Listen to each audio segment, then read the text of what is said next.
body done, I can now turn my attention to the neck of the ukulele. The tuning pegs are dirty and rusted. The fretboard is faded and shows signs of wear and tear.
The neck and headstock are cleaned with a bit of Murphy's oil soap and water.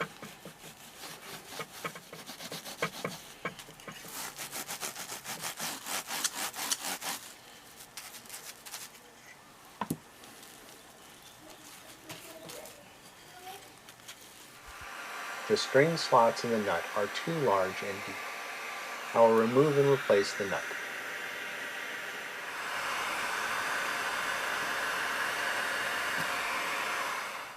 The fretboard is clean and dry, and I am staining the wood to get a darker, more even color.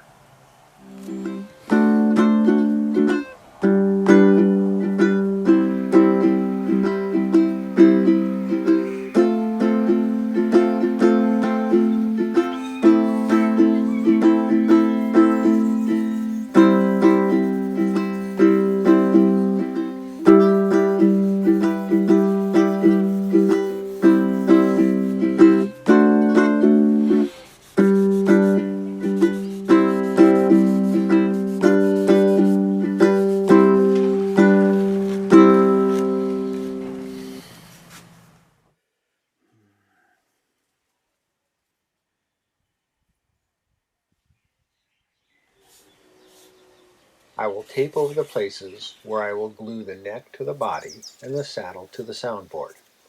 The best glue bond will be between the two unfinished surfaces of wood.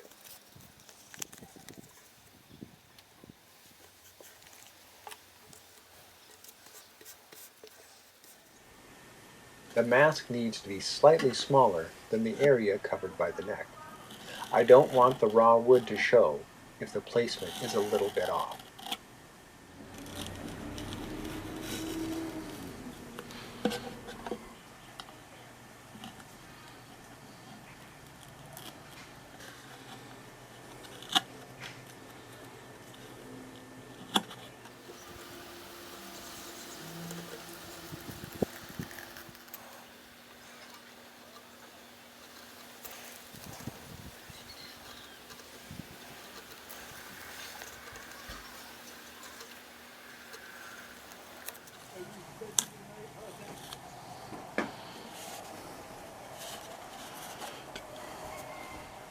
As you can see, the final area under the masking tape is completely covered by the fretboard and the neck.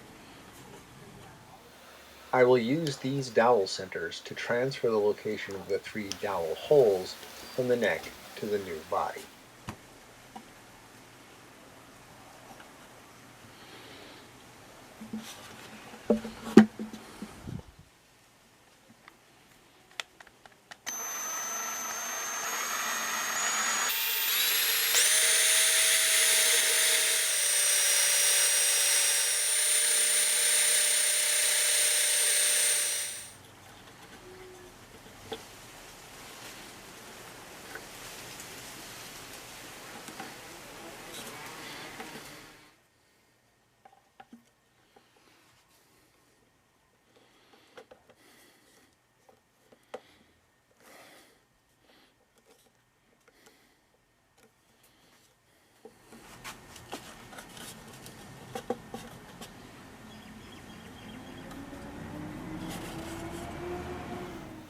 I now have to position the saddle and bridge using the 12th fret as a reference point.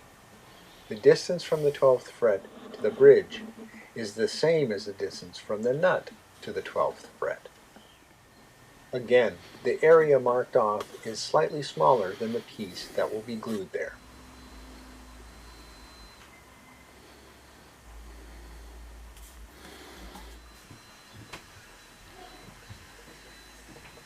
I am brushing on a base coat of shellac before I spray on the rest of the finish.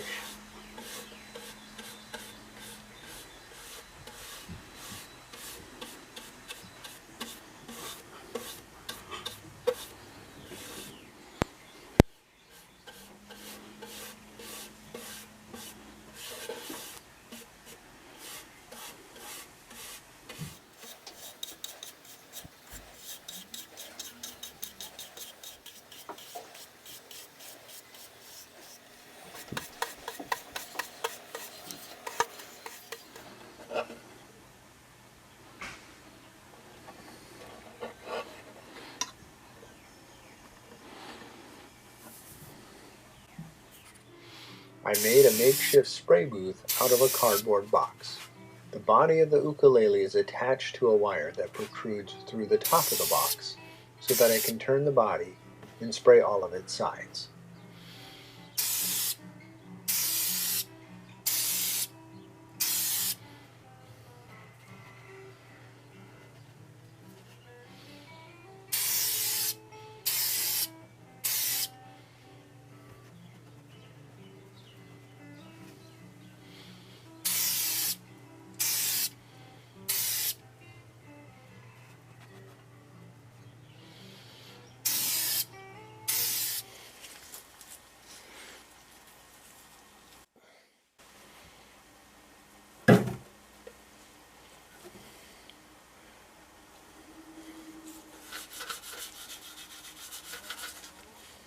Some light sanding between coats to knock off any bumps.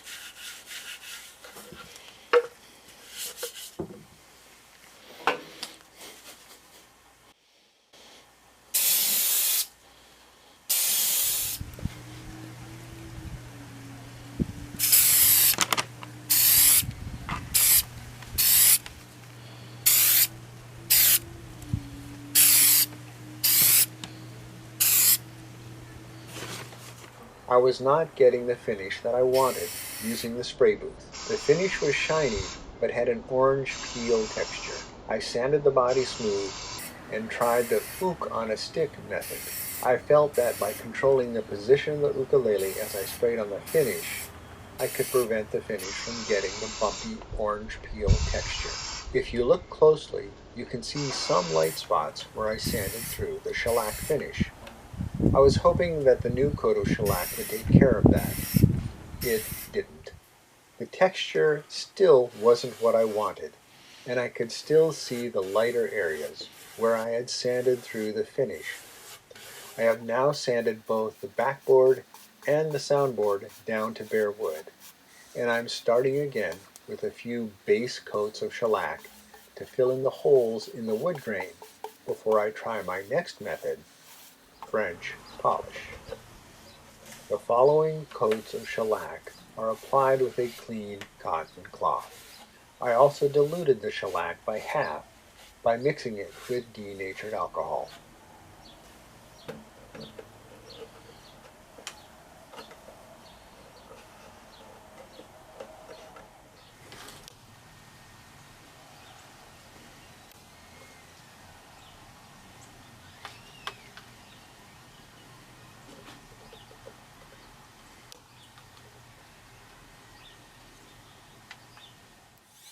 Between applications of shellac, I am lightly sanding with 220 grit sandpaper to smooth out any bumps.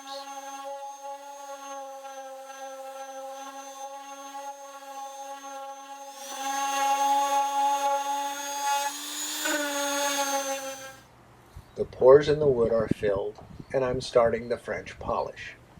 This is a technique where diluted shellac is applied with a rubbing pad made up of wadding inside a piece of fabric. I initially used a cotton rag for the outside piece of fabric, but the weave was too coarse and left marks on the surface of the ukulele. After that first application, I switched to a microfiber cloth that is normally used to clean the lenses on a pair of glasses.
After a while, the rubbing pad will start to catch on the finish.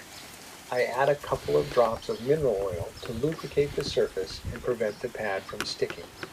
It is critical to keep the rubbing pad moving at all times.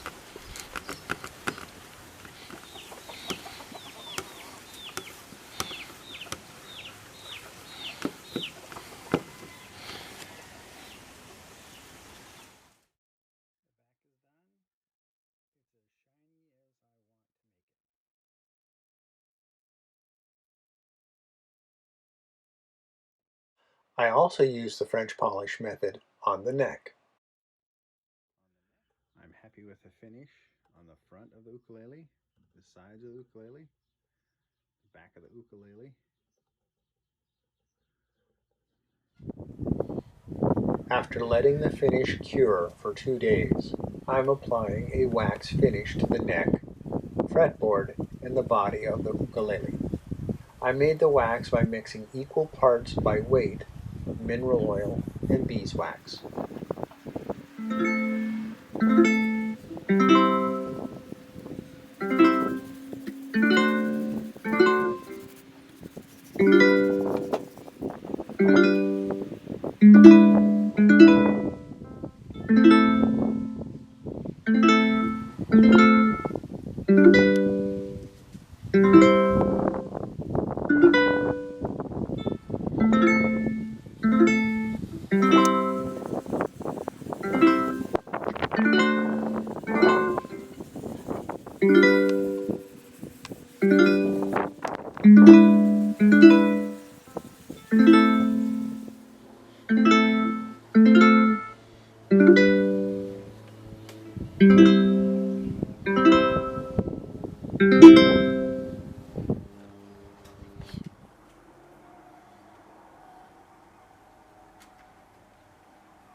I am removing the masking tape in preparation for attaching the neck.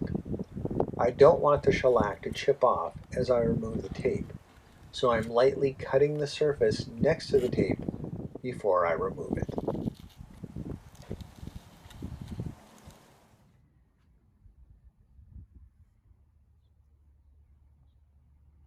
I am checking the alignment of the neck and body before I glue them together. If they are out of alignment, I can sand the neck where it comes into contact with the top of the body. By sanding on one side or the other of the base of the neck, I can bring everything into alignment.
Now to replace the cleaned up hardware.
Now to replace the nut. The new nut will need a bit of trimming and shaping to fit into the slot.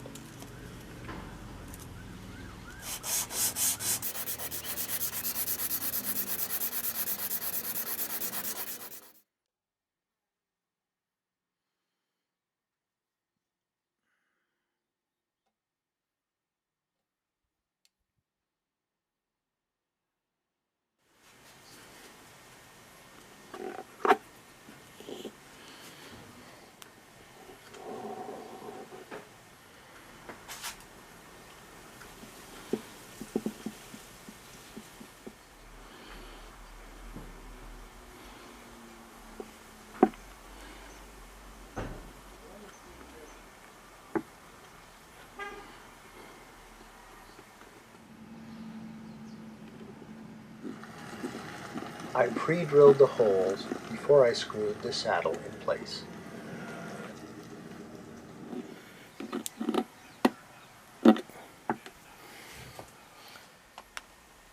glue has cured and I'm ready to put strings on the rebuilt ukulele. All I need now are a new set of strings for the concert ukulele, a digital tuner, and a peg winder.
Now that the strings have tension on them, I will glue in the nut and let the pressure from the strings hold it in place.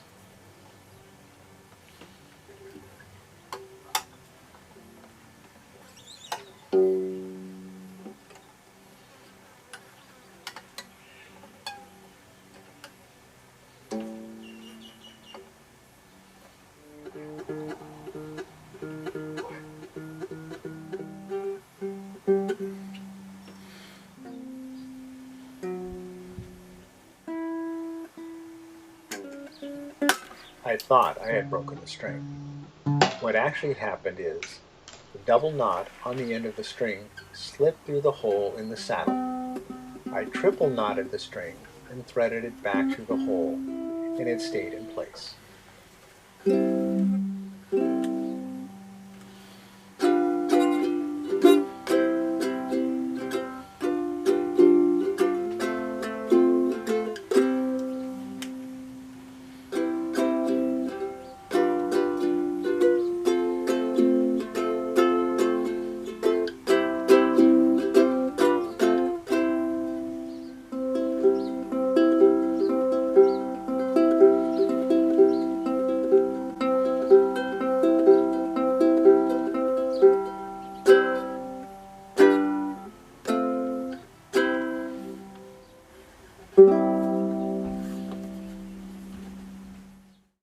Let's compare how the ukulele looked at the beginning of the restoration and how it looks now.